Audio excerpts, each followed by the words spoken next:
Well, welcome to Sevedge Sessions number 2. I got to do the intro here. Bruce, for some reason, thinks he's fucking host. He's co-host. I'm co-host. You happen to be here in my goddamn presence. You should just be happy. This is going to seem great after the first episode. So, fun fact, the last episode is going to be the first episode. We're not releasing episode 1, talking about my traumatic traumas, apparently. Why not? We'll talk more about it as we go on. I don't know. Connor just said we're scrapping it. So, the producer gets what the producer wants. The one you did with Connor? Yeah, the one I did with Connor. Oh, I understand why you scrapped it now. Why? Because it was a Connor. Damn, Gerald. All right, Connor's going to hear that and have to go after it. Our chemistry is unmatched. Our chemistry is unmatched. Thank now, you. in lieu of our chemistry, watch your hands. We got to get our tea out. For y'all that are listening to this, we start every session off with tea time. Fuck, I just got that on my phone. We start off with tea time. All right. What do you Jewish people say? Mazel tov or some shit like that? No. We don't say mazel tov when drinking tea. Mazel tov. Jesus What do y'all say? Mazel tov means like congratulations. So do you think you say congratulations when you drink tea with someone? Probably. Congratulations. I've allowed you to be here. I know. I think that's a big He congratulations. keeps me chained in a basement when I'm not working, and sometimes I get thrown raw fish. That's actually how it works. That's how I get all Devslopes employees to work. Yeah, help us, please. So Nathan, today you said you wanted to talk a little bit about victim mentality. Yeah. Oh, let me give preface to all of this. This is not the victim mentality that you would ever expect coming from this. I want to give a story background to what kind of brought this to me. So this morning I had therapy. Great time. I've been going through like some things that happened to me when I was younger and some tendencies I have in relationships. And what brought it to is kind of talking about a relationship I have with my brother. And there was something interesting that happened. January 1st, I believe, he had a friend that we get on camera. January 1st this year, he had a friend took his life. Oh shit. It was really sad how he figured out too. He said that they Snapchat every day. They had a really long snap history. Is that what it's called? Wes, you're young and hip. What's it called when you snap somebody for multiple days in a row? They had a streak for like a long time. Oh. Guy ends up not responding for like 9 hours. Brendan doesn't know what's going on. Ends up figuring out that he took his life. Dude Jesus. had a kid on December 22nd, or he had a 1-year-old, just got engaged, all this really sad shit. And we're sitting down, and my brother says, the guy always had a form of like a victim mentality. Like everything always was happening to him. He didn't really have control of things.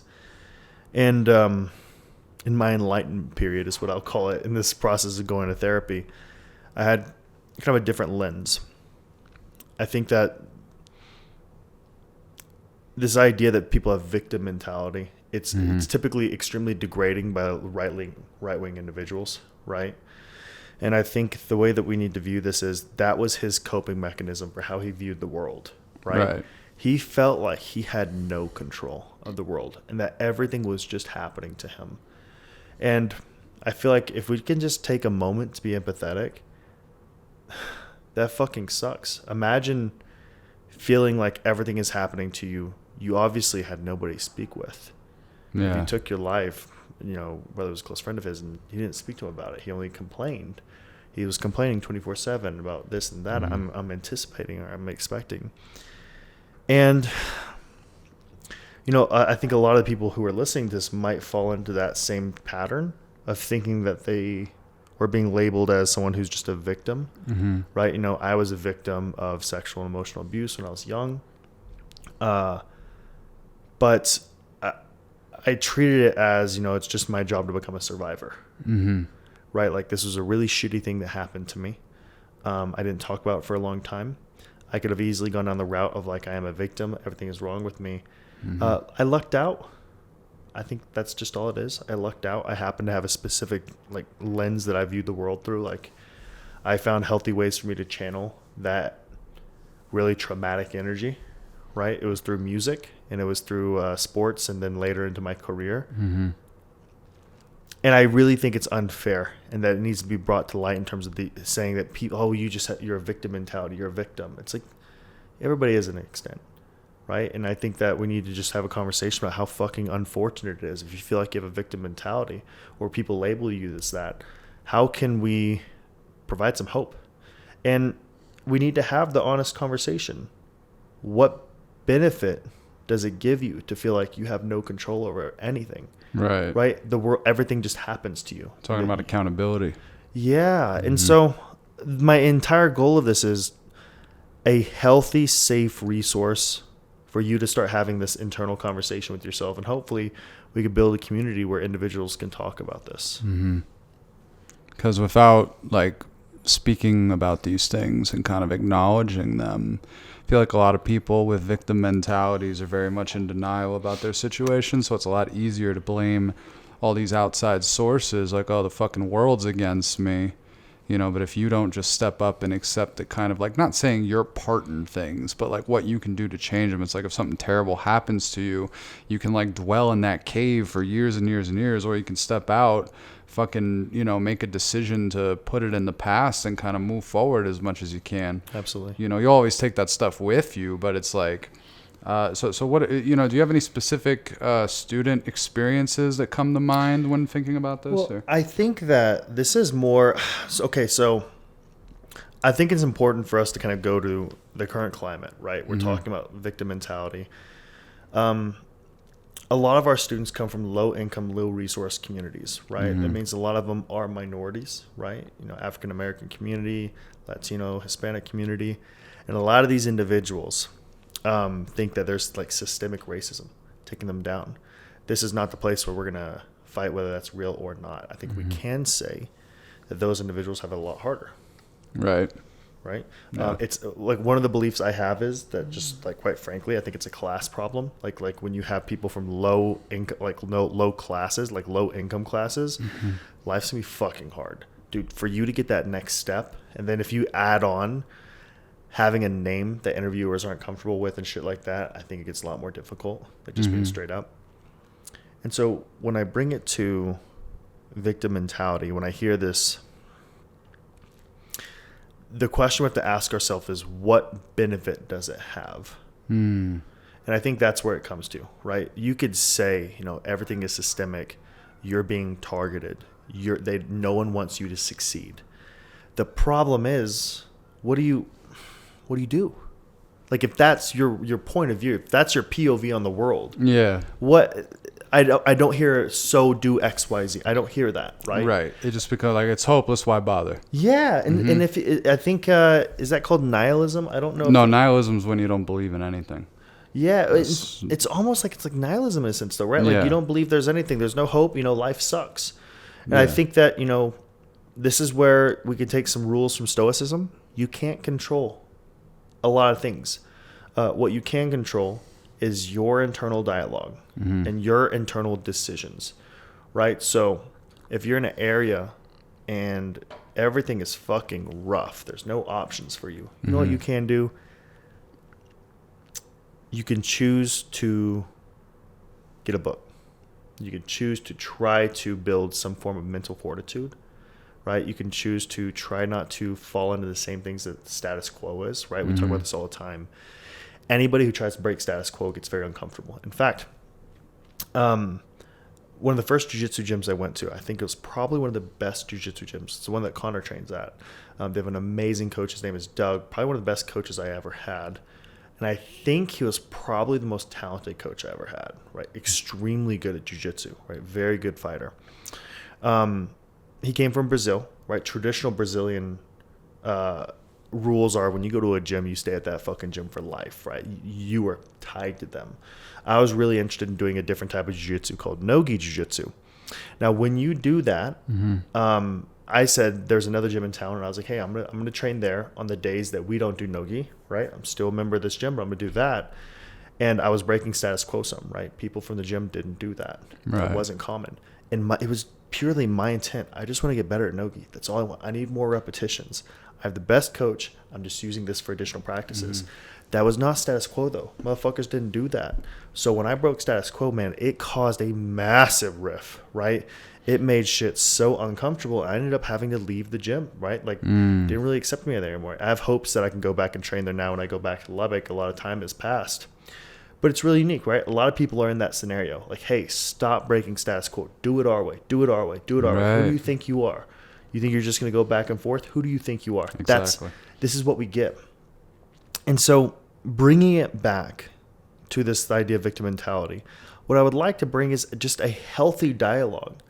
It's okay for you to feel hopeless. A lot of people will. But we have to understand there is no benefit to that mentality. There really isn't. Like you're a victim and there's nothing you can do, right? You're being attacked. Let's say you are being oppressed. You are being held back. You are being targeted. Man, you still have the ability to choose to make what decisions you want, right? Rosa Parks chose to sit at the front of the bus, right? Damn right.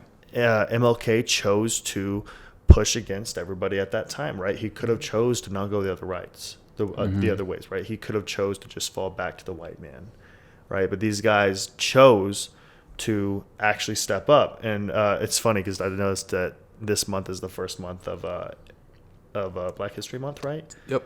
Can nobody talk about the joke, by the way? I find it so ironic that they gave Black History Month to the shortest month of the year. I feel like that's like a subtle fuck you from the establishment or something. Well, I mean, when did the Jews get our month? We don't have a month. Y'all's month is every banking month or something. That's like right. That. Every fiscal fourth quarter. Every fiscal fourth quarter. Well, let me ask you this. We talked about status quo and how, thank you very much, kind sir. Beautiful tea, by the way. It really is. I think this is a wonderful idea to just sit here and sip this fentanyl-laced tea every podcast. So, delicious. We're talking about people like when you get kind of the urge to do something different for most people, and then you pursue it. You kind of mentioned this, like your social groups and your dynamics, like they become almost adversarial, because you're gonna have a lot of people that resent the fact that you're trying to do something different. A lot of people are kind of stuck in their ways, and they're kind of like, dude. I mean, in my neighborhood, it was ridiculous. You would see generations of people adjusting their mics. You would see generations of people that were like completely content with, okay, my grandmother moved to the Bronx in the 50s. She got this apartment. She had kids. My mother lives in this apartment. Whoa. I live in this apartment. Like, I know people from that neighborhood that are still living there that are my age. We're talking about early 30s, okay, still living in the apartments that their grandparents got for them. And you know what? Whatever. Not hating on that whatsoever. Yeah. But it takes a certain kind of thing to say in spite of, because your friends and your family. I mean, how many people that you were close to when you had these dreams of being an entrepreneur, CEO, and whatever, did you receive a lot of like encouragement or? Exactly. It was a lot of discouraging remarks from people that are kind of set in their ways. So do you think that in a way, a lot of this has to do with people being afraid of risk?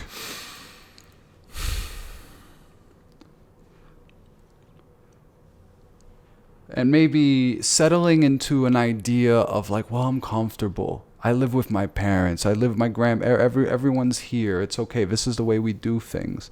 Why risk it and potentially have nothing when I can just be complacent? I can be comfortable. I can have the job in the factory or whatever. Man, so I can't speak. Okay, what can I speak for? So I know from my experience, right? So we talked last episode about this survivor mentality.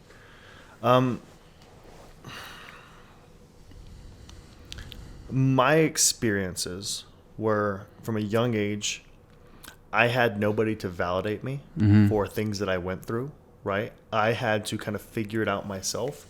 And the way that I handled and managed through a lot of my trauma, and I treat it from the mentality of, I just got to keep moving. Like, if I stop and I think about it, I can't do that. I just got to keep moving. Don't really stop, right? Just one foot after another, like I'm doing a fucking death march. I mean that very seriously. So whenever it comes to most people, I feel like the hardest part is, man, probably the imposter syndrome aspect. Who am I to do this? I still feel that. It like I can't. Never goes away. It really doesn't. Yeah. Like this is why I'm having to. Clint had a great idea when he was making this.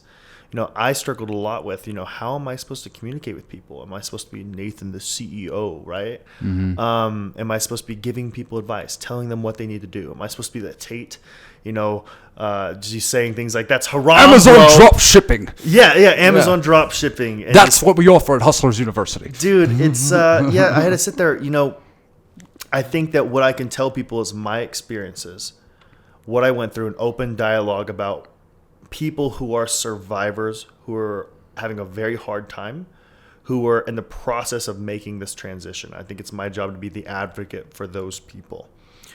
I think it's people struggling with imposter syndrome, like realistically at the end of the day. And so, who am I to do this?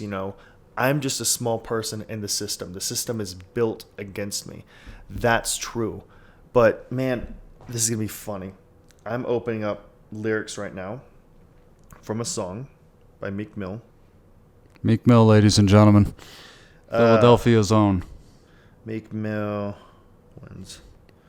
Okay, so in Meek Mill's song, Wins and Losses, in the lyrics, fucking beautiful point. Eric Thomas has an intro to it. And I'm gonna read this because I think there's something extremely powerful about this. Mm-hmm. So I made a video not too long ago about the importance of becoming delusional. You have to own the imposter syndrome, knowing that you do not have the answers, but you have this wild dream. I had wild delusional dreams from forever ago. I remember listening to Gary Vaynerchuk, and I was like, dude, I want to have a company where I have 600 employees. There's really no reason for that, right? I said I wanted to make $1 million by 30. I had really no reason for that. I just set arbitrary random goals, right? Right. Man, unfortunately, dude. So there's somebody I had to let go yesterday. Oh. That I knew from when I was 18. He said he also had a goal that he wanted to make $1 million by 30. And we look at these two career paths. Life got him down. Right? He took the opposite route. Things just didn't work out well. And I was extremely angry. I said, fuck, dude. Why couldn't we figure this shit out? Why did it... You had so much chances. You had so much, and you had a fucking self-sabotage. Like, what the fuck, man, dude? You're so close. And this is the aspect of, do you choose to lean into the delusion? This idea of delusion to where you're not going to have the confidence, right? That idea of fake it till you make it. Part of this is you're going to seem delusional to everybody you know for wanting to break status quo. Yeah. And you go in this feedback loop of gaining experience, and it's just required for you to have this dream of what you want. And so the beginning of the song literally says this. It's by Eric Thomas. He said, you have to eat the dream. You have to sleep the dream. You have to dream the dream. You have to see it when no one else sees it. You have to feel it when it's not tangible. You have to believe it when you cannot see it. You have to be possessed with the dream. Then Meek Mill jumps in, and I think that this is the beautiful part. Any weapon formed against me shall not prosper. This is where you can take religion, and this is where religion, I think, played a really big role in me. I haven't vocalized this a lot. I have felt like from a young age I'm meant to do something really big. I haven't vocalized that to almost anybody. Connor is maybe the only person that's really caught that vibe from me, right? I felt like I'm meant to do something big, right? I feel like the things that I've gone through were built to make it to where I can manage unbelievable levels of anxiety and stress. I have this wild belief in myself, and I also struggle with massive levels of imposter syndrome with the shit that I deal with on a daily basis. This idea that it's my job to fucking build culture and develop individuals in my company. Peter has been a senior level developer for 20 fucking years. Peter is so much smarter than me. It's not even close. He's very handsome also. Yeah, he's handsome. He's smart. His IQ is like 140 something, like legitimately. I think I'm a strong 90 on a regular day. You know that means that you would be we can't use that word anymore, but yeah, I know. I think you're a little bit above. I think you're a little bit above 90 I'd IQ. be a strong 92. You'd be. We would have to put high functioning in front of your title. Okay, so and then Ethan, right? Ethan is so much smarter than me. Again, somebody. You're not giving yourself much credit here. Yeah, but so this is where Peter came in, right? So Right. I'll come back to this in a moment. I mean this seriously. Like, Ethan is so fucking smart. Mm-hmm. He's so articulate. He's so good at his job. He's remarkable at sales. Yeah. He's so much better at sales than I ever can be. Mm-hmm. And so I struggled so long. Dude, what the fuck do I bring to the table here? Why? Like, what am I supposed to... So it's like, how did I get here? Yeah, how the fuck did I get here? How the fuck does this happen, you know? And Peter was the one that hit it perfectly. Because I struggle with, dude, why do I make more money than... Like, does it make any sense? Why should I be... Like, why? Like, none of this makes sense. And Peter had the greatest point. He was like, Nathan, you're fucking crazy. He was like, no one did this. He was like, we both didn't come on until it was stable, right? You were the one that did this for 2.5 years with no safety, no stability. Yeah. You were fucking crazy. Like, he openly says, he's like, I don't know where this confidence comes from, right? What you've done is insane, right? And what realistically it was is I was willing to take insane amount of risks. I was willing to look fucking stupid. You were willing to walk on the high wire with no net. Yeah, I could see the dream when no one else could see it, right? I would take every fucking day. I would go to this shitty office with the green door. I don't know, the green door was so ugly and had terrible carpet. The fucking AC and heater were outside my window. It just sucked. Hot as hell. It's like a dungeon, and every day me, Connor, and Jack would go there. But for a long time, it was just me and Connor. And every day I would take sales calls. I took thousands of sales calls, and it was just miserable. And I had to... That's where the confidence was built, right? What video did we watch yesterday when it said you build confidence by doing things, like proving to yourself you can do it? Having like an undeniable like stack of evidence. Yes. Dude, that's what it was. I built an undeniable stack of, this is something I believe in. I built the freelancing program. I did that shit. I did all this stuff. And I believe I'm so abnormally average when it comes to education-wise stuff. Like, I think a lot of people can gain knowledge faster than I can. A lot of people can retain knowledge a lot better than I can. I'm so embarrassed to take tests. I remember we had a girl come work for us forever ago who got a marketing degree. And, dude. One of those. Oh, my God. She asked me to help her with one of her tests because she was finishing up school. She knew more about marketing than I did. And I built a business to $1 million a year at that point. I felt like a fucking idiot, bro. Like, I felt so dumb. So, like, this imposter syndrome, guys, it's always going to be there. And I tell you what, a lot of times I felt like the entire fucking world was against me. And I did it. I went into that mindset. I allowed myself to fall into it. But the reality was even if you're doing this for the most heroic reasons, you hate the establishment. You think the establishment is against you, and you have no way of succeeding. You know what? What's the harm in trying to break it? What's the harm? Like, if you're gonna be at zero anyways, if you're gonna fucking suffer, What do you have to lose? Yeah. Like, well, here's the thing. A lot of people talk about systems that are against them, and a lot of times they are. But then you meet a lot of people that find ways to then exploit that system to their advantage. Yep. And it can be in a variety of ways. But I think for most people, the biggest issue, and we talked about milestones last times and goals and everything, it's that very first jump.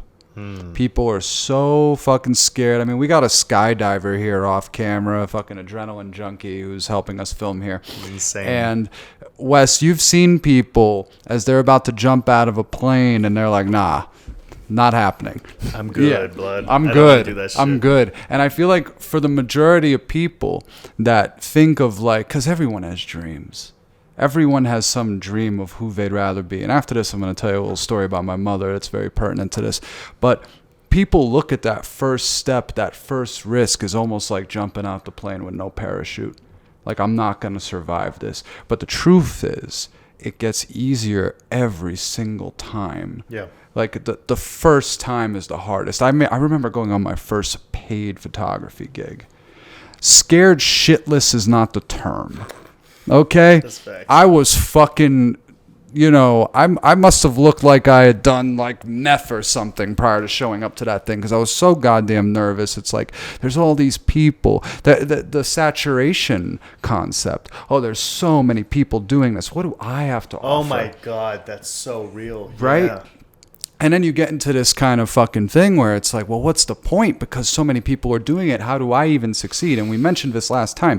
If you don't put yourself in the pool, you don't have a chance, you know? And the thing, and this is true, the more work you put into it, the more you develop your skills, the higher that percentage goes in terms of whether or not you're going to make something out of it. I was relentless with cold messaging people on Instagram for fucking years, okay? Like, hey, you want to buy a print? You need some photos taken of some shit, you know? How about some flowers? You like flowers? Dude, I did that so much. And that's the thing. And it's like, you know, if you're thinking to yourself, and I remember this mentality from back in the day of like, man, I shouldn't even reach out to anybody because they're just going to fucking say no. Guess what? A lot of people did say no, but for every 10 people that said no, about 10, you know, one person said yes.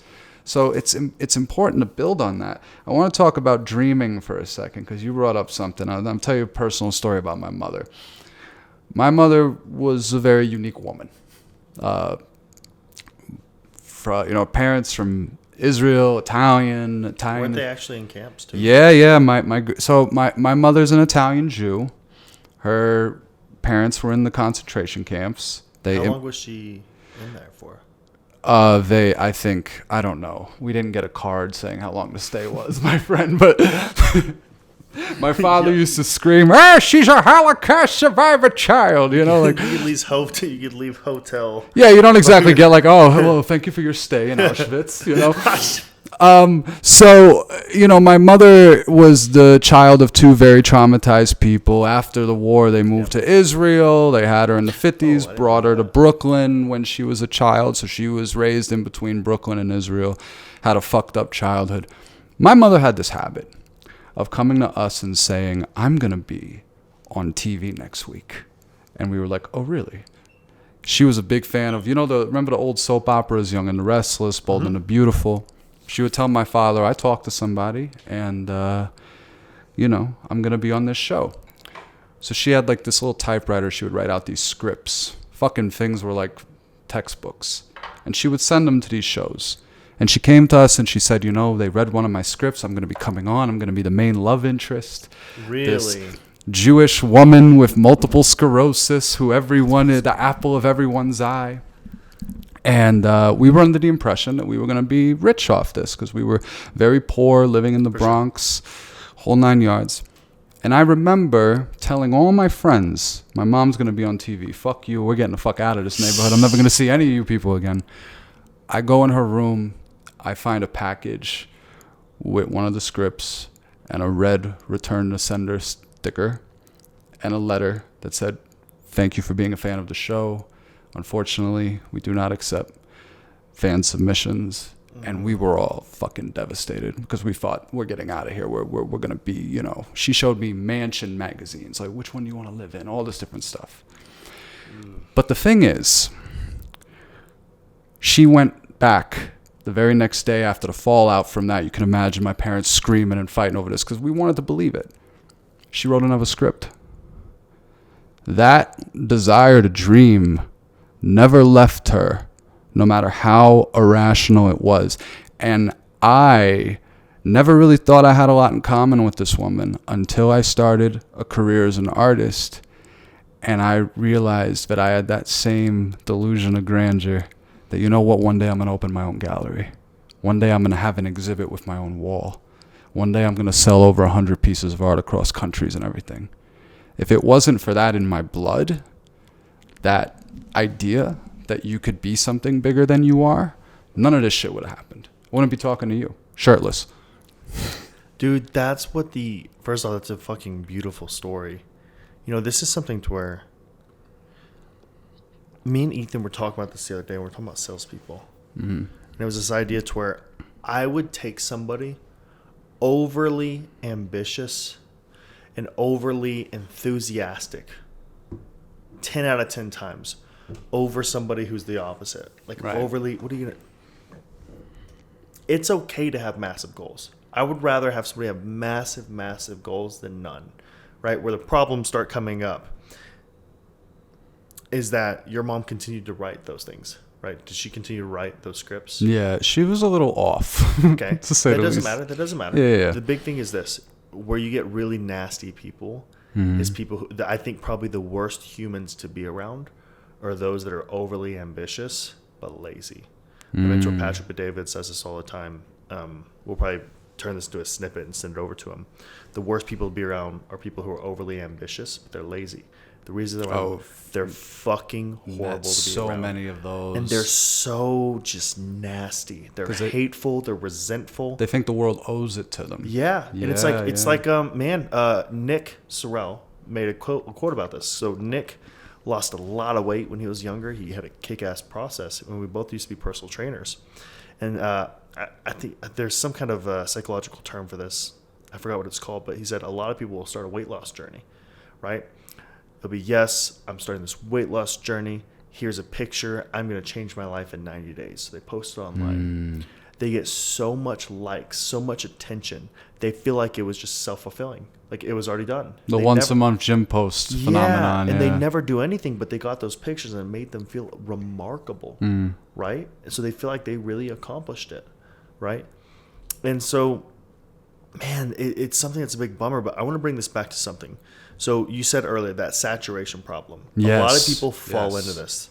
In fact, I read the Facebook comments on our fucking ads all the time. Well, dude, there's a million people encoding ChatGPT is going to replace it. And guess fucking what, people? There's also 150,000 coding jobs on Indeed right now. Yep. So you want to talk about over fucking saturation?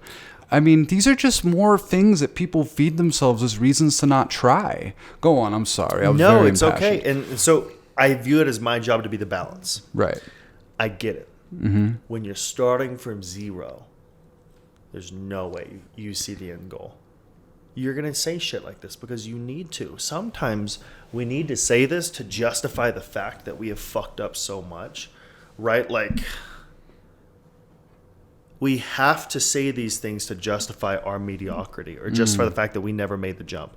We have so many people in the program right now who are like, yeah, I've been coding for 8 years. Then they submit their first React project, or they submit their first, let's say, JavaScript project. And Peter's like, dude, they're lying. Why are they lying? It's like, yeah, I get it though, right? Like, it's hard to admit the past 6 to 8 years of my life, I've done nothing. Accountability. I've wasted it. It's a big thing, yeah, big problem. I would take it a step further. I would say it's self-awareness. That too. Man, and it's so painful to look in the mirror. And, you know, it's easy for us to sit here and say this, right? I'm not in those shoes anymore. But to look in the mirror and know that... you are a loser. Yeah. I mean, I could tell you from my personal thing, when I first moved here, 2017, and I got this job in a brewery and whatever, I was the oldest waiter there. Yeah. And I can't tell you the feeling of shame I had at knowing that my coworkers were 21-year-olds. And we're getting some chair adjustment, folks. No. It's just they were all 21-year-olds, and I looked at myself, and I'm like, man, I'm going to be 30 in 2 years. And I'm not disrespecting anyone that makes a living. I mean, it's we got to do what you got to do. Yep. But at the same time, it's there was just a part of me that said to myself, it's is this all I am? And I had to really look in the mirror and say, you know what? This whole insistence that I had on taking the different path in every single way and thinking that I was this anarchist. You would have hated me when I was younger. When I was in college, I was an insufferable bitch, for lack of a better term. But I just had to look at myself in the mirror and say, you know what? I have wasted about 5 years to where I could have been somebody already, regardless of what I thought about grad school. And don't get me wrong, I shouldn't have been a teacher. But the idea to just, I'm just going to stop this. I'm just going to leave. I'm going to fucking come to Colorado and smoke weed and whatever and blah, blah, and all that nonsense. I had to look at myself and be like, are you happy with what you are right now? Because what do you think this is going to be in 2 years? What do you think this is going to be in 4 years when you're 32 and you're working with 21-year-olds? You know? This really comes back to self-talk, right? Yeah. And you know what? I was speaking to my therapist this morning about the fact that I abnormally I do not like being in popular groups. I like being in outside groups. Right? I do not like being in a popular group. I always try to put myself in larger pools so that I have like this weird uncomfortable part with just being in really like stable, like look at all the fucking employees at Devslopes. Look at yourself. Look at Wes. Like, dude, you guys didn't go to marketing school. Like, you guys wouldn't get jobs. Like, let's be front. Y'all wouldn't get jobs in normal traditional marketing agencies, right? Like, it's just not going to happen. Maybe now. Yeah, maybe now. Now y'all have something now. I've built Devslopes on the back of hiring non-traditional people to do roles. Right. And so this is the point the people I respect and have so much compassion and love for are those that are willing to look in the mirror and accept this is I don't know why, but this is really emotional for me, but to look in the mirror and admit like I have been a loser for the past 5 to 8 years. Yeah. No more. I might still lose moving forward, but my mentality is fuck the system. Fuck these people trying to hold me back. Create the enemies. Make them the goddamn enemy. I'm moving forward. I'm becoming a survivor. I'm changing this shit. And you may not be able to change shit for 8 years, 6 years. What you can do is get your first breakaway in about 16 to 24 months. And I think that it's that anger towards a system, right? If you feel like the system's holding you down, making that anger like, fuck the system. Exactly. I'm changing this shit, right? That's how I've always been, right? I've lived off of the anger. I felt like a lot of things were against me and I kind of had a victim mentality. But I was very aggressive with my energy towards it. Like my core nature is anger. That's like my core nature that's been built to me from a very young age. And the people I love and respect are the ones that have the ability to acknowledge, to say, you know, I have the self-awareness. I fucked up, man. Past 6 to 8 years was nothing. I'm ready to change now. This is going to be painful. Guys, we've talked about my journey just in losing weight, right? This morning I weighed in at 212. Yesterday it was 210. I had a lot of food last night that was a lot heavier, so that's one of the reasons why. You know, I haven't meal prepped in a week and a half since we got back from Dallas. I've had no time to be able to go get shit together. Actually, let's address that. That right there. I had no time. Last night, what time did we get back to the house? Like fucking 8 o'clock, 6 o'clock? Yeah, there was time, right? In fact, my lazy ass, I think what I'll probably do after this is go on, there's apps that'll do all the grocery shopping for you, right? Like, Instacart. I have the money. I can use Instacart. Like, it's caveats like this, right? I'm going to look like a fucking idiot. My goal is, okay, so we're going to set a goal then. My goal is by next episode, I want to make sure that I have started my meal prep. So tonight, meal prep. Tonight we're supposed to go to the gym as well. We're gonna do Monday's workout today because I don't want to do fucking legs. I already got the dumpy. They're already looking pretty stacked. Yeah, can we zoom in, Nathan, Charles, when you edit this? No, dude. The unfortunate part is I have the shoulders of a masculine 7th grader. Well, at least you don't look like a fucking lesbian on testosterone. That's what I hear every so often. Well, let's cheers to that, because from my teaching days, because I don't know if you noticed, for a period I worked in colleges for about 7 years, and at one point I was a athletic counselor. So for the lovely Division III athletes, I cannot imagine. Oh, that dude, it was fucking brutal. One time, let me tell you something. One time I was stoned out of my mind, and I had a student sitting like right in the chair. I worked for this bitch named Shannon. Fuck you if you're watching this. I make more money than you fucking asshole. She was a piece of shit. I used to do, so there's two things I used to do. Right? This woman annoyed me to high heaven to the point where I would take quotes from Ernest Hemingway. She was always getting on me about this bulletin board. She's like, Bruce, you haven't done anything from the bulletin board. I'm like, you're paying me $10 a fucking hour to counsel these kids with ridiculous fucking personal problems. And, it was like a grad school thing. They paid for 2 grad school classes, no money, story of my life, not getting paid for what I'm worth until now, thankfully. But she would tell me, like, Bruce, the bulletin board. So what I would do is I would take Ernest Hemingway quotes and I would attribute them to Nick Young from the Lakers. Oh, my God. And I swear to fucking God, anyone that was at Hunter College from, 2015, you saw Ernest Hemingway quotes attributed to Nick Swaggy P. Young. That's a true fucking story. That is so funny. So here's the thing. I showed up, I'm high out of my mind, and I've been playing Tetris as I was prone to do in the morning. And I look over and I realize that there's a student that's been waiting in my chair for 15 minutes. I was like, oh, hello. She was directly in front of you, right? No, but if I'm here. And I was like, oh. Sorry. That is so I was zoned in. funny. But let me tell you something I learned from working with students. We're going to segue this into something relevant. The idea that there's not enough time. People bring this up all the time. I don't have enough time. That I get home from work. There's no time. Well, let's look at it realistically. You're going to have to make sacrifices for your personal enjoyment if you want to make something happen. It just is what it is. So if you get off work at 6, I know very few people that go to bed at 6. You know what I'm saying? I know very few people that just are so exhausted at 6 o'clock that the day ends, they go to sleep, they wake up at 8 o'clock in the morning. Nobody fucking does that. Yeah. People lounge around, they kind of sit. So time management is an extremely important element in making these changes, and honestly recognizing, like, we tell people what, code for an hour, 2 hours a day when you first start. Just an hour a day. And people go, oh, I don't have any time. Same thing with the gym. It's a bullshit excuse. You do have enough fucking time. The problem is you're not conditioned to distributing your time in that manner. You know, and I think that ties to all the systemic stuff we talk about. When I was working a shitty waiting job, the last thing I wanted to do when I went home is use those hours and focus on something. It's hard to. It's hard to. You know, all I wanted to do was just tune out, and then it was almost like prepare for the next day of war, like we're in the trenches, you know, and it's just like one day after another it becomes Groundhog Day, and you stay right here at this level, you know? Dude, I think that's the key. Yeah. Like, this is part of, it's a path of mastery. Yeah. You accept this is your new life. Mm-hmm. You are literally in the war. You're in the fucking trenches. This is going to suck for a long time.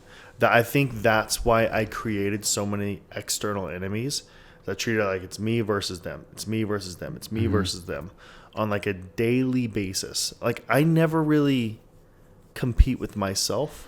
I always create external enemies, right? Just like what MJ, what did he do? Who's the fake comment that never happened? He talked about, like, it was at the end of a game for someone from the Pistons said something. Mm-hmm. They never said it, and he was like, yeah, I made it up in my mind. He was like, but I made it real in my mind. That shit was real. Isaiah Thomas said XYZ to me or something like that. Isaiah Thomas was talking like, that bro, what the fuck, man? He's like, I never said that. He's like, yeah, in my mind you did. Like, that's what I did. I went fucking delusional. I was like, do I have to do this? People want me to fail. Mm-hmm. You know, it was a little actually, it was fucking delusional. Yeah. But in my mind, it's what allowed me, because, dude, when it's so hard to do that. You get home, you're in an environment with kids, or you're in a shitty apartment, and, you know, dude, I just want to finish Silicon Valley. Okay, I'll finish Silicon Valley, and then I'll get started. Well, you know, the new season of Ozark is out. I might as well watch that. Well, you know, the new season of Game of Thrones is out. Or let me get a little, you know. Let me get a little smoke. Yeah, I'll be ready after that. It makes sense, but the reality is, our ability to do really painful things is what gets us through. Actually, this is the point I was getting at when it came to the saturation problem. People mention saturation. What helps you stand out in a saturated market? This is exactly what I teach in the freelancing portion. How you stand out in a saturated market is you. So, for example, the reason why I hired you is because you had unique experience teaching yourself. You were highly resourceful. You played around with photography. Right? Teasing myself. Yeah, you had all these previous experiences that weren't really related to advertising, but you had previous experiences I could directly use, right? So, and plus you did jiu-jitsu. Education was a really big deal for you, right? That's what matters. So let's say I love jiu-jitsu, right? I love fitness, right? And I want to learn how to code. That's the difference. That's what employers are looking for. And then on top of that, you have the ability. You spent grueling amount of hours learning how to code. It did not come natural to you, but you learned the core principles. You learned the core principles of XYZ, and that's how you were able to do it. What they're looking for is, does this person have grit? You know, we're in the process right now at Devslopes of doing a massive culture overhaul. a massive culture overhaul. I've allowed way too much shit to slide in terms of behaviors that are unacceptable. Clearly unacceptable, right? I would never allow that if that shit was in front of me. Never. This is why like I have such a close relationship with a handful of people that are like my direct reports. So what it comes to is what employers are looking for, the way that you stand out in a saturated market, is the unique interests that you have that will align with companies that are in that interest-related field. That you take your skills and you can get a job.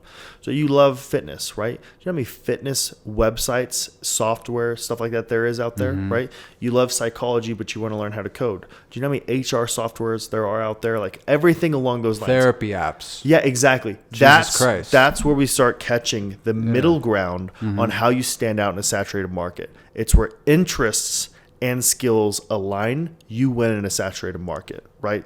This is where like my marketing genius allowed Devslopes to jump above all of these horrific other camps that I view as like the end of days, just people essentially trying to steal money, right? I view them as not even competition. Like all of the competitors that we have, I wish them death. Like what I mean by their business going under and Devslopes just taking over the entire market. We're coming for them. Yeah, I don't want them to do well. Yeah, like this is more of an aspect of like I even look at some of their CEOs. Their CEOs are the douchiest of people, right? And when I say that, it's like they're posting the pictures saying work hard, get hard. The only thing that's douchey about my stuff, by the way, on social is that Connor writes my my descriptions sometimes, and I'm like, Connor, saying something like actually. Let's make a joke section real fast. This is so funny. I like every time I look at this cracks me up whenever I look at so the caption of this is why you need confidence. the description is confidence matters. Haters be aware. Becoming confident. I'm like, dude, did you just like not take time to write this out? Like I need to be writing this stuff out. Haters for him. be aware. Yeah, I know. I'm just like, dude, you make me look like an asshole with this. So point being, how you stand out in a saturated market is by doing that. You find where your interests align with the skill gap. And then that's when you become the unicorn. That's what they want, right? Like that's how you stand out. For Devslopes, right? What I look for employees are those that want genuine challenge, right? They love the idea of challenge. They're willing to sacrifice a large portion of their life to do this, right? That's like realistically it. Like, and they have high character. I don't even know what that means. I think it's just something like I would trust them around my kids, kind of, right? Bruce is known as Uncle Bruce. West is going to become known as Uncle West. Connor is Uncle Connor. Peter is Peter Rabbit. Okay? There's a lot of uncles going on. Yeah, we got a lot of uncles in the family. You don't want to know about the rabbit thing. Yeah, the rabbit thing. So Peter Rabbit, it's adorable. Yeah. But like that's like the X factors are kind of like what employers are looking for. I can actually say that because guess what, guys? I actually hire people. Bruce, there's no more tea for you. There's no more tea for me. The Jew is without tea. The Jew is without tea. I'm sorry about that, That's Bruce. all right. If it means anything, there's a lot of like tea crumbs in this. Like high character. So like when you were kind of saying that, would you agree that the things that a lot of companies are looking for nowadays are changing? And like how do you what advice would you give to someone in terms of like their presentation, like how they present themselves to these companies? I'm going to give you an example. Yeah. I want you to role play this with me real quick. Okay. So what they're looking for is, number one, people who are great team members. People who are very easy to communicate. People that have high character. People like if you can just communicate extremely well, if you have good character and you support the company's mission in terms of just what they're trying to do, like you take interest in it and you're curious about it, you're really going to be set, right? So in addition, what they're looking for is somebody who could really move the conversations forward. And the way they look for that is, let's say we're in an interview and I want you to say this to me. Got you. It's something along the lines of like, Nathan, you seem like a good guy. We have a lot of people we're going to look with. I'm a little worried about your experience. Right, but we'll get back with you. Something along those lines. I want you to bring that up. Okay, so I got you. So Nathan, I'm seeing a lot of really good experience here, but at the same time, I'm a little nervous about the fact that you haven't been at any place for longer than a year. Why is that? So what we're looking for is, interviewers might do that in that circumstance. Yeah. But like, tell me a little bit more about the concerns that you have. Like the concern is not being somewhere more than a year. It seems like, are you worried about me not having stability? Are you worried about me jumping around? The big factor here is what this does, what a lot of employers might do, by the way, at the end of interviews, is they listen, Bruce seemed like a good guy, a little worried about your experience. We'll email you with next steps.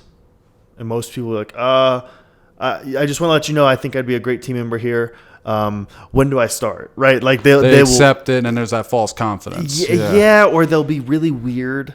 Yeah, it's like, hey, tell me a little bit more. You said you're worried about my confidence. Do you have something that I can maybe package together and send you over by email? Or would you mind telling me a little bit more about that? Right. That's it, right? This ability to open up dialogue for something a little bit uncomfortable. What that mentality shows is that you will be so good in a team environment, right? You're not going to tear the teams apart. You're going to support the management. You'll vocalize when you're struggling, and you'll do it in a good way, right? You're not going to do it from, they're just out for themselves, right? They might be. But when you were able to put these biases aside and really just try to look out for the best interest of the company, man, special things start happening, right? And don't complain. Don't be a fucking complainer.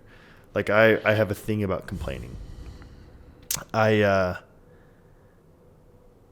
can't be too specific here, but man, when people complain, it drives me nuts, right? Because it's no different than the idea of like the system's out to get me, victim mentality. The world's out to get me. Because the last thing you want is an employee who, when you want people to take accountability. Yep. For when things go wrong, when things go right. A lot of it is if something's going wrong, you want that person to be able to say, listen, this was fucked up, but we're going to get it right on track. Exactly. You don't want someone that's going to start blaming, well, I didn't get this from him. I didn't get this from him. She didn't send me XYZ until whatever, Control what you can control, right? Exactly. So Ethan wrote this really cool 10 rules of success on how to have success on the sales team. And one of them was you can control your attitude. That's one of the only things you can control, your attitude and your actions, right? You cannot control the quality of the leads. You can't control a large portion of things. But if you can control those things, having the right attitude, taking the right actions, the rest falls in line. That's what you look for in leaders. You may see other individuals on the team whose numbers are better, but whose attitudes are dog shit. I'd replace them in a heartbeat, right? I actually want to make this abundantly clear. If you are looking for a company, right, or if you're in the market, you're looking for a job, and if you could really show that you got the right attitude, that is a game changer. Because I could tell you this right now. The team members that are on the team that have horrible attitudes, that drag the team down but are performing well, they got a short timeline. The moment those motherfuckers drop below baseline, they're done, right? This is only a factor of hiring. The moment you hire somebody that passes them, they're out. That's how that shit works, right? Like, business is a team environment. The way this shit grows is a team environment. One individual truly can drag down the entire team. For those of you that enjoy sports, Antonio Brown, a remarkable athlete. He's somebody he's a wide receiver in the NFL. Remarkable athlete. He should be in the NFL right now. The reason why he isn't is because he's fucking crazy. Any locker room he goes into, he causes chaos. If you want to get context of this, there's an interview with him and Patrick Bet-David on YouTube. Just type in Antonio Brown and valuetainment, and oh my God, you start understanding, oh yeah, this guy, even though he's an athlete, he will take a team. So if like a team of 5, he'll make the output be 4. In fact, 5 people, he might drag that team down to where only 2 people are actually contributing. Wow. Versus if you get 2 people who collaborate extremely well, they could produce the output of like 8 people because they have great teamwork. So when it comes to standing out in the marketplace, interests, skills, character, soft skills, communication, right? Having the right actually, we'll just say it that way. Interest, technical skills, attitude. Those 3 things are there, you're standing out.